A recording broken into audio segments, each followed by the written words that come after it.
இறை உறவை வளர்க்க செபிப்போம். திருப்பாடல் 27. ஆண்டவரே, நீரே எனக்கு ஒளி, நீரே எனக்கு மீட்பும் அரணும். நான் யாருக்கும் இனி அஞ்ச மாட்டேன். ஆண்டவரே, நீரே என் உயிருக்கு அடைக்கலம். உம்மிடம் நான் ஒரு விண்ணப்பம் செய்கின்றேன். இறைவா, என் வாழ்நாள் எல்லாம் உமது இல்லத்தில் நான் குடியிருக்க வேண்டும். உமது கோவிலில் உமது திருவுளத்தை கண்டறிய வேண்டும். கேடுவரும் நாளில் நீர் என்னை உமது கூடாரத்தினுள்ளே ஒளித்து வைத்தருளும். குன்றின் மேல் வைத்து என்னை பாதுகாத்தருளும்.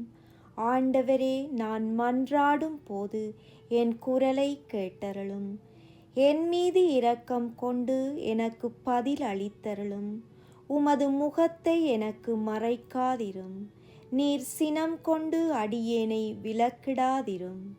நீரே எனக்கு துணை, என் மீட்பராகிய கடவுளே, என்னை தள்ளிவிடாதிரும், என்னை கைவிடாதிரும்.